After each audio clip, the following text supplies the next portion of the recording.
And we are live.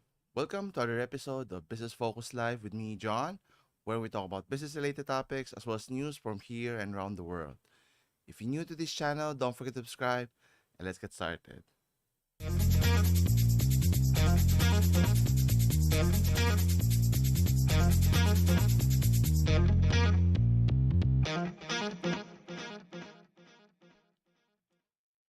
And we're back. Thank you again for joining me today. So today is February 18th, 2023. Now, I've done this recording slightly earlier than expected because I'll be going out today with my family, so I had to do this recording earlier than expected. Anyway, so with today's discussion, we'll be focusing on some interesting topics that I've chosen with regards to how Tesla's full self-driving has been showcased in an advertisement, in particular in one of the biggest showcase of advertisement in the Super Bowl ad, where it showcased its flawed technology. So whether that's should be a cause of concern, should the government do something about it, or Elon Musk is just brushing it off as a stunt that can help improve the marketing or popularity of Tesla vehicles. So we'll take a look at that. Sticking with advertisements in terms of popularity, NBA is a one of the key main sports in the United States, and with the rise of its popularity, obviously it's only second to the NFL or National Football League, which was has concluded.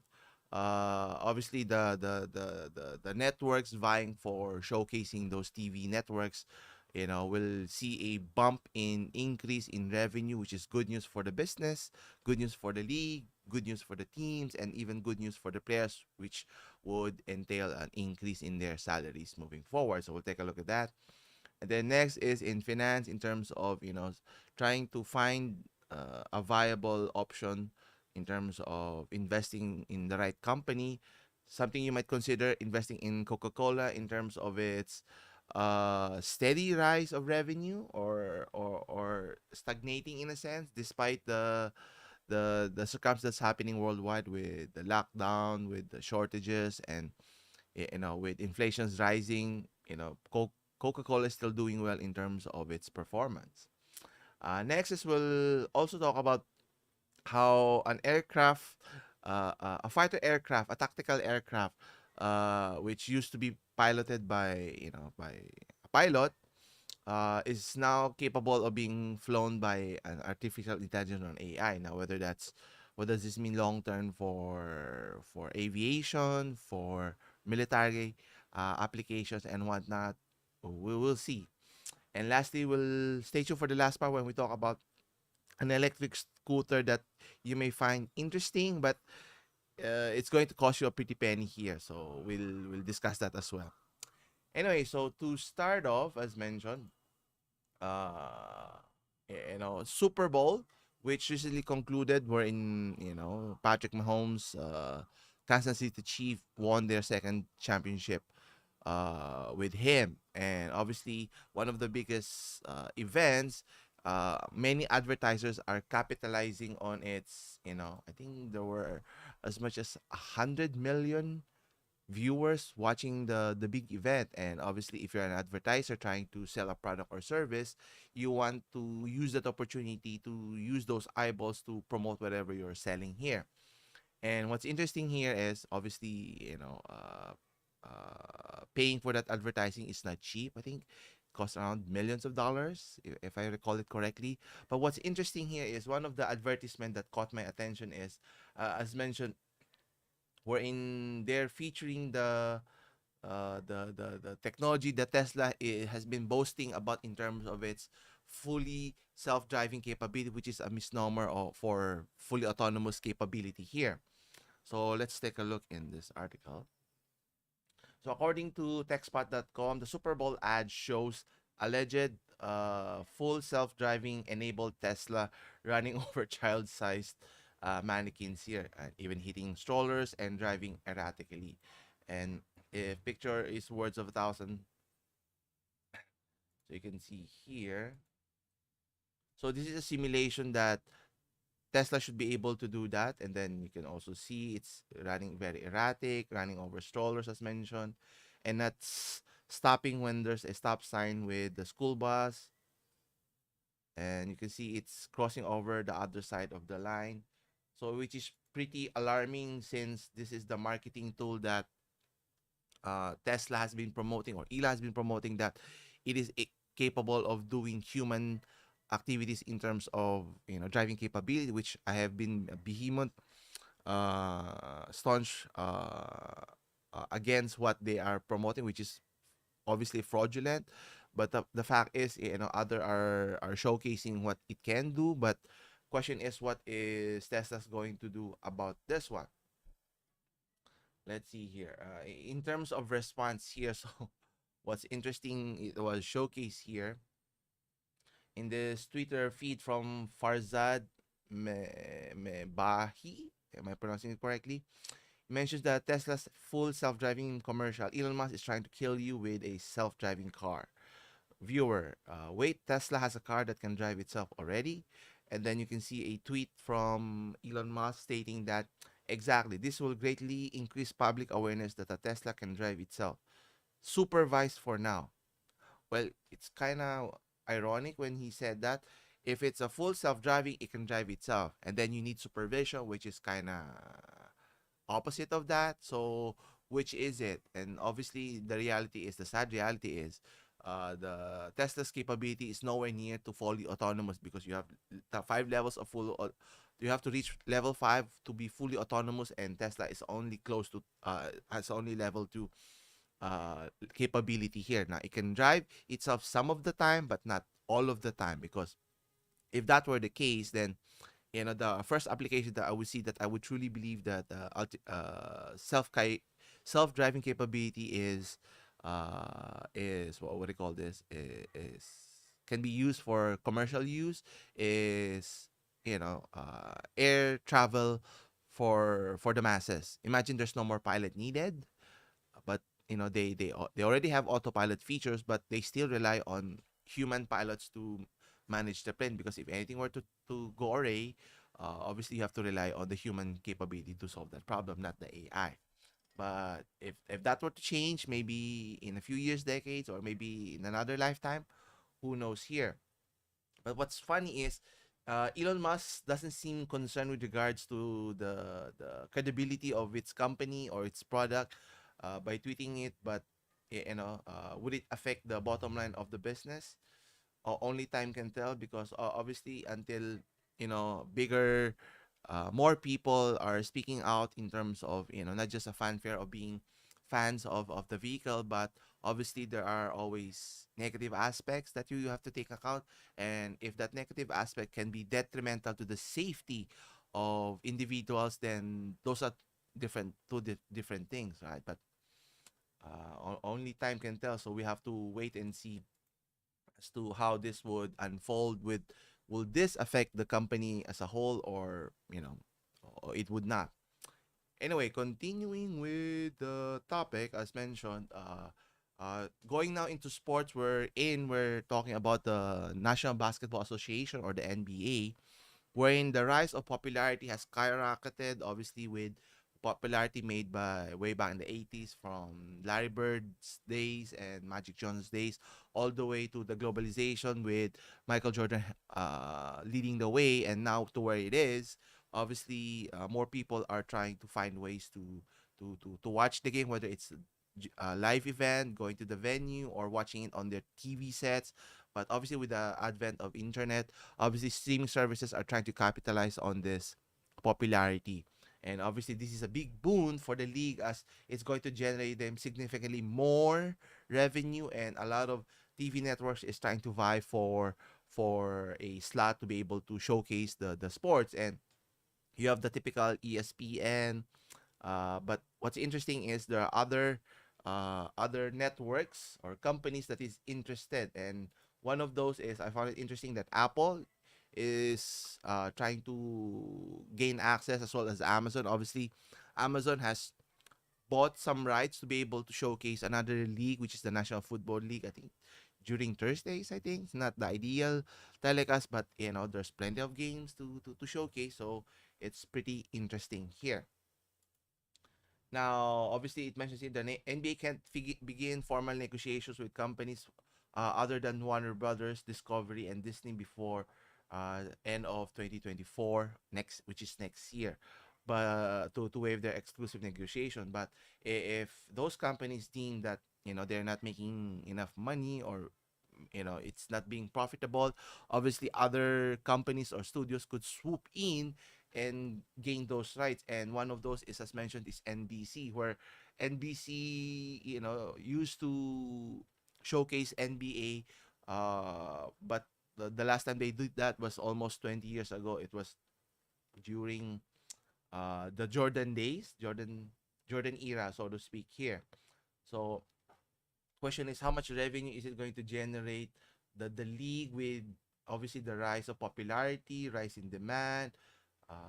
I think it's not going to eclipse what the National Football League is generating. I think north of $100 billion or more. I think I could be wrong, but in terms of the NBA, obviously for HBO subscribers, which has close to 100 million subscribers, which is appetizing for the NBA league.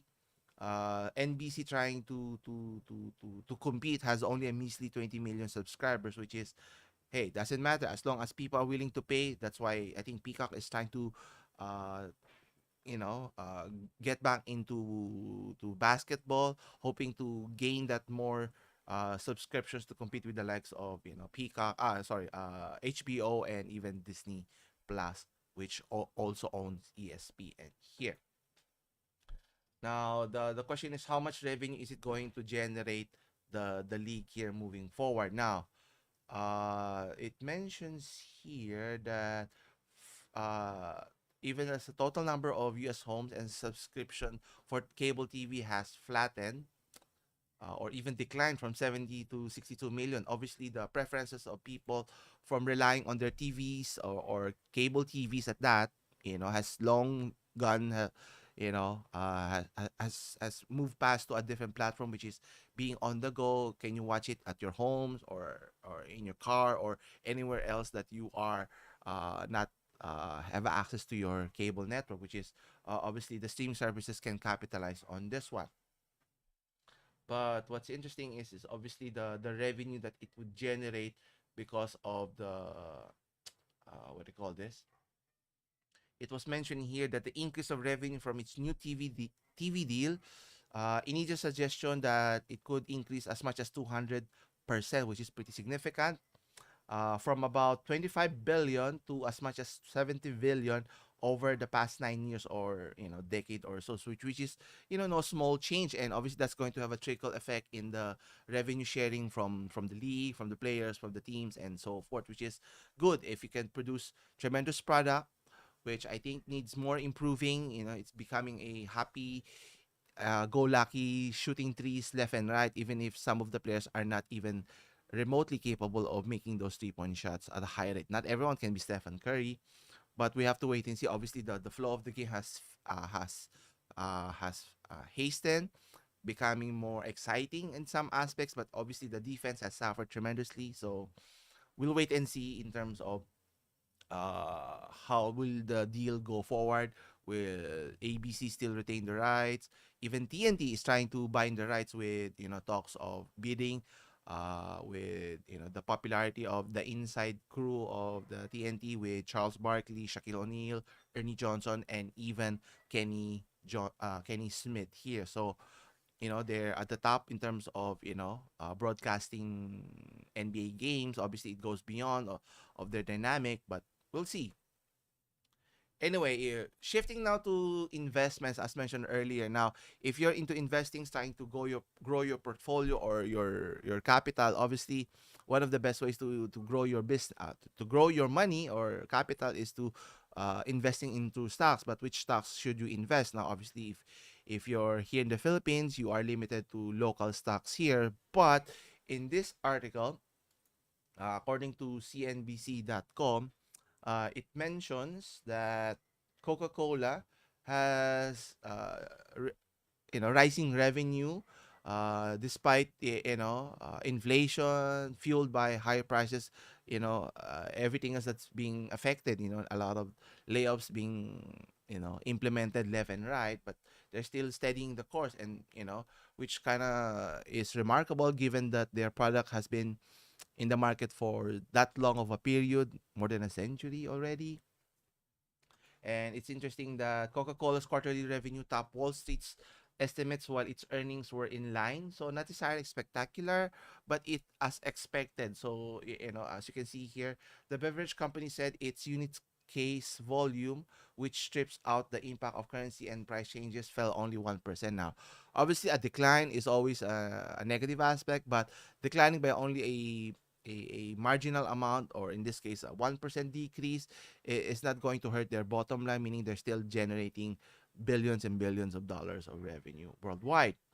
And as mentioned here, for the year 2020, Coke is projecting comparable revenue growth of 3 to 5%, which is not a lot, but still, consider the size of the company, the core product that they have, which is selling you Coca-Cola, you know, is pretty spectacular if you think about it. But obviously, investing it now is it the right time?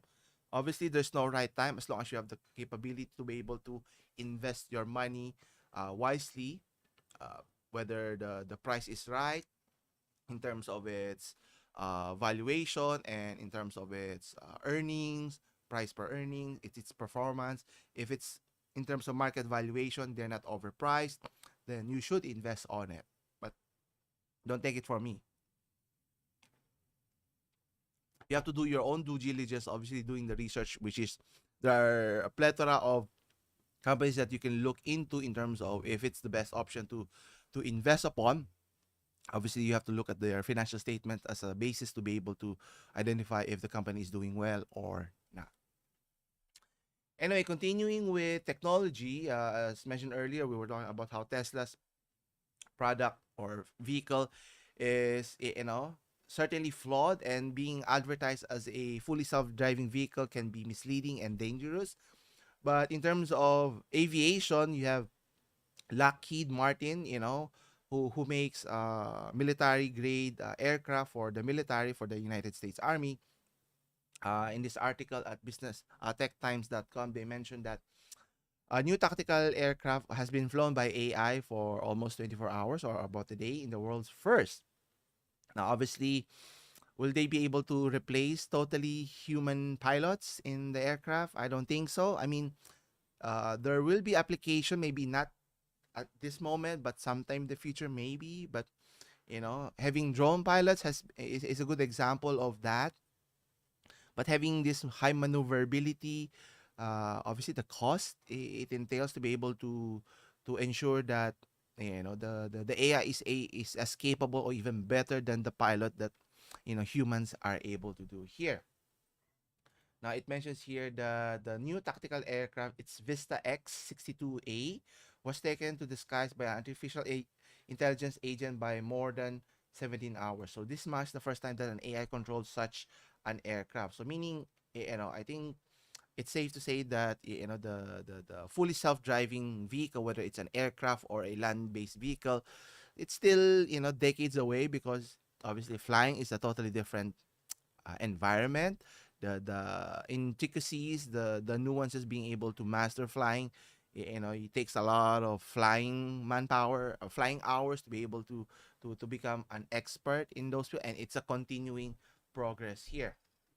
It mentions here that the Vista short for variable in-flight simulation test aircraft is equipped with a software that enables it to imitate the functional properties of other aircraft. It was created by Lockheed Martin Skunk Works in partnership with Calspan Corporation for the USAF TPS. And it mentions here that the Vista will allow us to parallelize, is that right? The department and test of cutting edge artificial intelligence techniques with new unscrewed vehicle designs, according to Dr. Christopher Coating, U.S. Air Force test pilot, school director of research. And obviously, with any new technology, it looks promising, but the question is how quickly they can develop the first generation of technology to a more fully matured that is capable of actually driving itself in different circumstances, which is obviously, as you saw in the photo before, that even if it's piloting itself, there's still a human pilot inside the aircraft, because obviously if anything were to go awry, obviously you need someone to deal with it and manage it. And obviously with technology, it's always evolving, and according to the US Air Force, they mentioned upgraded its model following algorithm, or MFA as they call it, system for autonomous control of simulation, or SACS as they call it, Vista simulation systems, all of which were provided by the company of Carlspan, as mentioned.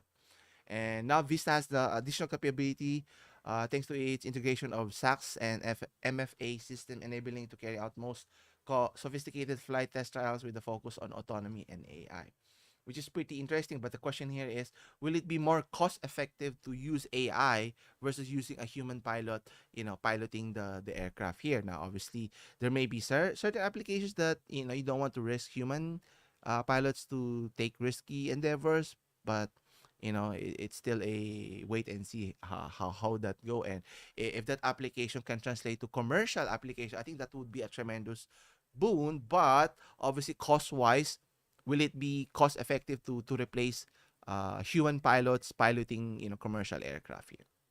Who knows? But I'm still apprehensive in terms of AI technology, not because of taking over our society, but in terms of safety wise, of will this benefit the transportation or the experience of people traveling all around the world here. Anyway, for our last topic, we were talking about earlier in terms of, if you're into recreation, you like riding bikes, which is good. But the rise of electric scooters of sorts has risen to popularity, and one such case as this one with electric.com, featuring this new Roadrunner Pro electric scooter, which can hit a north of 50 miles per hour, which is pretty fast, while sitting down. Now, obviously, it looks good, it looks fun, but obviously its application can be limited in terms of if it's going to be pricier. So let's take a look at its features here. So it may look like a toy, yet it could do a solid 34 or 54 kilometers per hour with high performance version, the Roadrunner Pro from Motors. What happens if we took the already ridiculous Roadrunner, which they already are made popular, and take it even further? But as you can see here, it's just a regular scooter of sorts, but that can run faster. Now, obviously, it's electric powered. There will Can you use it for everyday applications here? Let's see here further. So it says here that it keeps the all-wheel drive, and it replaces its 500-watt and 350-watt motor with a pair of 2,000-watt motor, which is a gigantic leap of improvement here. And the two motors are powerful enough to offer top speed of, as mentioned, 51 miles per hour or 82 kilometers per hour. And the only question is whether you're brave enough to reach those speeds. And obviously, in a scooter running that fast, I don't know if that's going to be safe. And let's take a look of how much is it going to cost you now. Obviously, for some people, it's going to be fun, but obviously for daily driving, I don't know if it's going to be practical. What's its This is how much is driving range here? Let's see here. Hmm. Okay, it mentions the new pack is a whopping 60-volt, 30 amp battery. So it uses 21700 format battery cells and offers 1800 watts of capacity. So that's more than just any light electric two-wheel vehicle we've seen, and it's apparently enough for over 50 miles or 80 kilometers range per charge. So maybe you can bring this to work. But the question is, can you charge it while you're at work? That's the issue. That's always the case here. And let's see how much is it going to cost you. So let's look at the specs here. So in terms of size, measuring 20-inch long by almost 8-inch wide. So It's not that small, but it's not that big as well. And it's 3.5-inch thickness. So it's wrapped in a wear resistant, heat resistant material. Obviously, if you're going to use it heavily, and obviously that it would last longer. Let's see how much is the price here. Forgot where I saw it. And there it is. So it mentions that it's on sale right now. MSRP, it's costing you close to $3,000 US. So two eight 95. So it's not cheap. And if you really seriously, buying, if you have excess cash, or purchasing, if you have the ability to purchase it, go right ahead. Uh, but is it going to be a worthwhile endeavor here? According to Electric Stake here, the review they mentioned, it's pretty awesome. Loving just about all the upgrades here, except perhaps that we lost the folding bars. Obviously, being able to fold it away that's compact is always important if you have limited space in where you live, or where you're going to put it, or even where you're leaving your vehicle here. Now, they mentioned also that it was a cool addition to the original Roadrunner, especially for folks that parked it against a wall and behind the couch or in another narrow area. But I guess when you're doing 50 miles, you want the rigidity of fixed handlebars. Obviously, safety is important here. And obviously, will it be legal? Which is correct. Will it be legal in your areas when you buy this? And obviously, there will be limits as to where you can use it. Will be considered as a bicycle or as a motor vehicle in general. Do you have to register this? All of those halabalusa of owning a motorized vehicle here. Anyway, I think that's about it. If you have any question on today's topic, leave your comments down below, and I'll try to get back to you. As always, we'll continue this discussion. Same time, hopefully, not same time. Next week again, Saturdays. Hopefully, we can do it in a regular schedule manner on Saturday afternoons. As always, continue supporting the channel. If you're interested, you can check out my other videos on Mondays as well as on Wednesdays as well. As always, I'll see you in the next one. Take care.